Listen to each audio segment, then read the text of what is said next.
welcome to Survey and Heard. This is going to be a somewhat informal performance. I'm not going to be, doing a lot. I plan to just, sit here and talk to you about certain things that I've thought about and considered over the past few days about being a young black person in America. Different things that I have gone through as a child growing up, things that I think about to this day, even conditioning that I kind of have to this day from things my parents told me. I want to say thank you to Warren Dixon. They are part of the reason that I'm able to do this right now. They gave up their spot so I could use this platform to talk to you guys, and I'm super appreciative of it.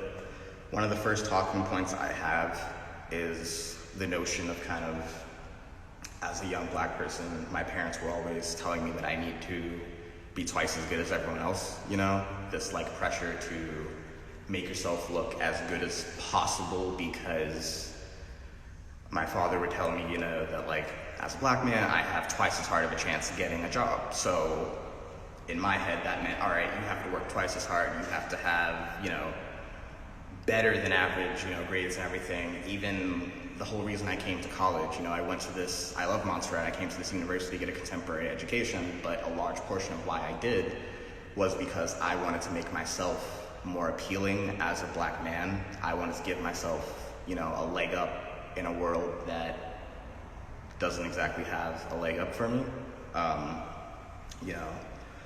Growing up in New York, a lot of the times my mother would tell me I have to keep my composure. I kind of have to contain myself. I need to make sure that I don't get angry and have these big reactions to things, because when I have a big reaction to something, people's prejudices and the things that they have buried deep down inside them make them think that I'm a big danger or that I'm a threat of some kind, which is, obviously something that's frequently labeled with people of my skin color, which is interesting because I guess that prejudice would make you think that maybe I've been arrested or that I've been in jail or something. I've never been arrested, and quite frankly, the fact that you have doesn't devalue you as a human, I think that that's one of those bigger issues about the criminal justice system. We sit here and we try to, throw these criminal charges up in the air when unarmed black people are killed, and we're like, oh, well, they did this and they did that, but does that,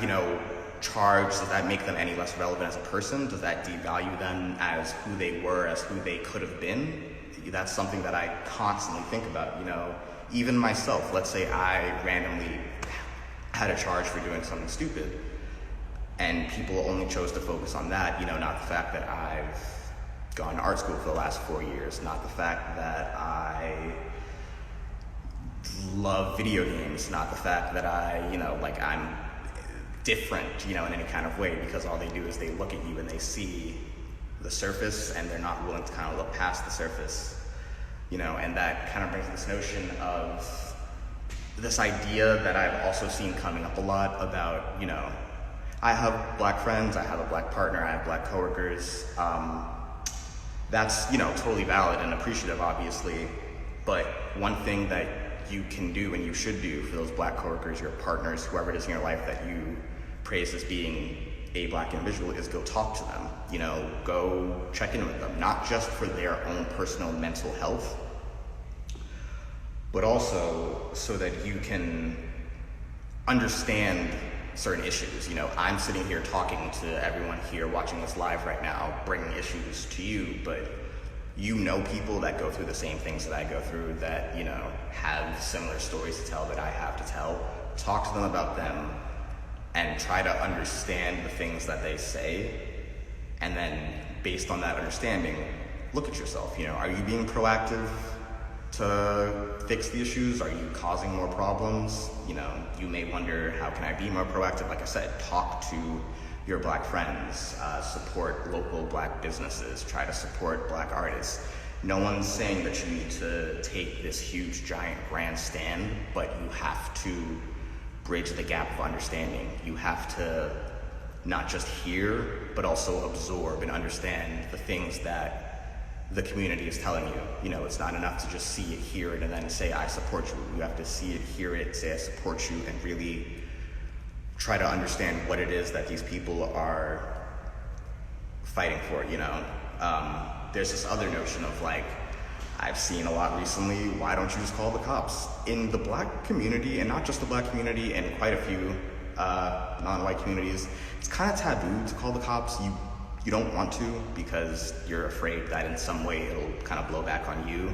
You know, as a kid, we didn't ever really call the police for any kind of issues. We handled most things, if not everything, ourselves. That's not to say, you know, we were doing something weird or anything. It's just to simply say that the notion of calling a cop someone who kind of terrifies me and has the power to just like that end my life, it just doesn't make me feel safe, you know? And that's not to say that I have an issue with all cops or anything of the sort, but it is to say that much like the prejudices that people have about someone of my skin color, there are prejudices that people of my skin color have about, you know, cops and things of the sort, because we are conditioned to be afraid. You know, from a very young age, we have this talk with our parents. I'm sure lots of people can agree with me that you at some point have to get pulled aside and get the talk about being Black. You know, like I said earlier, you have to like make sure that you're not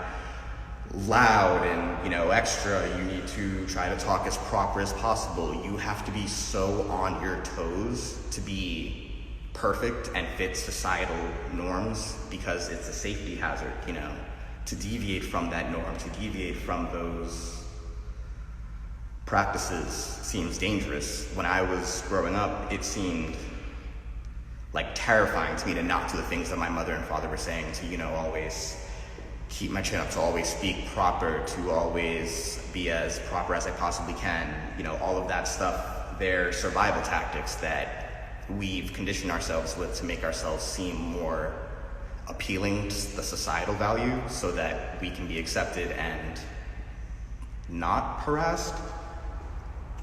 You know, one comment that I get a lot, or I have gotten a lot in my life, which really infuriates me because it's, what exactly is the point of saying it, is that I'm an Oreo, which is, if you've never heard the term before, it's black on the outside, white on the inside. I've always thought that was a stupid term because it's not like being Black is a set thing. There's not one ideal way to be when you're of a darker skin color. There's not this like algorithm that's set that says you have to be this way. You know, much like in Europe, there are lots of different cultures and races. In the Black community, there are lots of different cultures. There's a lot of different kinds of people, but frequently a lot of people only have their prejudices of the one kind of person, you know, which I actually debated dressing like someone, I guess, that you would seriously consider a thug, just for the sake of showing, but I decided to go with a more normal, I guess, aesthetic, mostly because I feel like regardless of what I'm wearing, it does not matter, you know. As a Black person who has a higher education, I have a degree in sculpture and a minor, people will still always look at me and their first assumption is always going to be a little bit afraid. They're always going to be apprehensive. To this day, I still have, you know, this notion of like, I don't want to walk too close behind people because I don't want them to see me as a threat and then call the cops, because all they have to do is say that, you know, help, a Black man is threatening my life, and then that's kind of it for me. That's it. It's my word against theirs. And, you know, we see a lot is that their word is gonna succeed over mine, their word is gonna trump mine. So I'm always kind of antsy about being too close to people. I'm always concerned about if I'm staring at someone too long, if I'm looking angry, you know, all these little things, and I'm constantly checking about myself and making sure that I am keeping up to par. But sometimes that doesn't matter, you know, sometimes that doesn't make a difference. I think back to, you know, Trayvon Martin. We all remember that. That really rung deep for me because that was, you know, me looking at someone who wasn't much different than I, you know, very similar to me, that his life got taken away in an instant. And I thought, and I still to this day think, what's stopping that from being me, you know? And it's weird to say, but I feel like it's just kind of luck, you know? In this modern day and age, some of us get to make it to adulthood. I made it to 21, which I wasn't sure if I was going to, but not everyone does. Trayvon Martin is someone that didn't get that opportunity, you know? And I think in what universe was it me instead of him? You know, what universe is it that he's the one that got to continue to live his life, to continue to prosper, to continue to do all the things that he wanted to do in life? You know, and I know these are uncomfortable conversations. This is uncomfortable subject matter to talk about. A lot of people say, you know, how can I bridge this? You know, I talk to my kids about this.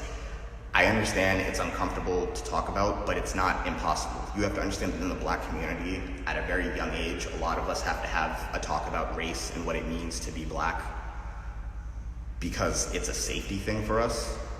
And because it's a safety thing for us, you know, I don't feel like it's wild to think that it can be talked about in other households. You know, I don't think it's wild to think that parents of white descent can talk to their kids about these issues. You know, I feel like if you sit down and are more proactive at a younger age, that may have some kind of, you know, effect. But instead we have these cycles of hate that keep kind of going and going and going and going. And I'm telling you, the conversations are uncomfortable. They may feel weird, but they are things that need to be discussed and they cannot be ignored. That is part of why I'm here doing this live right now. So this is something that, you know, is here for people to watch. It's here right in front of your face. You can't ignore it. You can't get away from it. Here it is. You know, another notion that I've been thinking a lot about is the idea that we've come a long way, which, yes, we have come a long way. You know, a lot of progress has been made in the Black community, but that doesn't mean that we're done or that we're even close to what we want.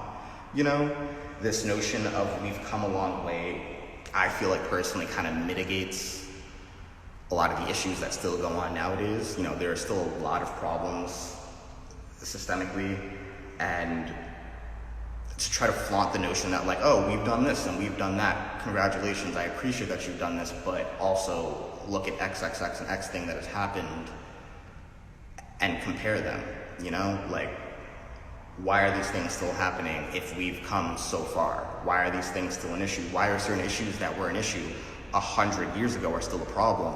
Right now, people are fighting for civil rights issues that were fought for in the past that we all as American school children were taught. We were like, oh, that's in the past. You know, the civil rights movement is all over. And that was obviously not true. You know, that's not true at all, because here we are in 2020 still living it, still going. And that just goes to show you that things haven't changed really, not as much as you would like to tell yourself. In the grand scheme of things, a lot of issues are still prevalent. You know, a lot of them have maybe escaped the public eye, but that does not mean that they're not still there. That doesn't mean that people don't still have to hear things. Growing up, I had to hear all the time from people, and I get it. They think it's a compliment, but they'll tell me, oh, you talk very proper, which I appreciate, but I also don't, because you have to understand that that comes off as you have the assumption that I wasn't going to be talking proper. You have the assumption that I would come off as, you know, not spoken well. And to be honest, even that notion still bothers me, because the fact that someone can't pronunciate their words properly isn't something to discriminate against them for. You know, a lot of Black communities have schools that aren't on par with a lot of other communities. So what do you expect, you know, when a lot of these people don't have all the opportunities and advantages that they could possibly have to learn the proper vocabulary? You know, I say the word vocabulary, and that makes me think of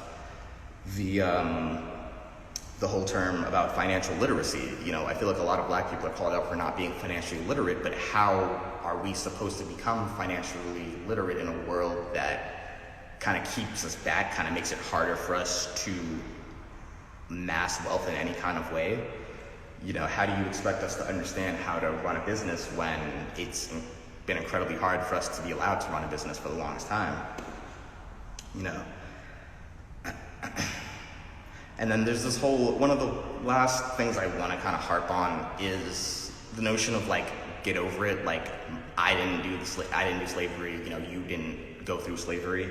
You have to understand, you cannot ask me to get over it. You cannot ask us to get over it in any kind of way when to this day, people are still being killed. When to this day, kids still have to have the talk about how to be Black and safe in America. You know, like, I still vividly remember that conversation. How am I supposed to get over it when I see things on a daily basis that remind me of these things? You know, when I see things on a daily basis that my grandmother has talked about being issues when she was a child. You know, you say get over it, but there's nothing to get over because we've been mad this entire time. No one's ever stopped being mad. It's always been an issue. Just because you turn a blind eye from it does not mean that the problems are not still there and prevalent. That just means that you are choosing to not acknowledge them. And we are in a day and age where everyone has to be acknowledging their problems, all the things that they do and people around them may or may not do, and just be aware of them and try to fix them.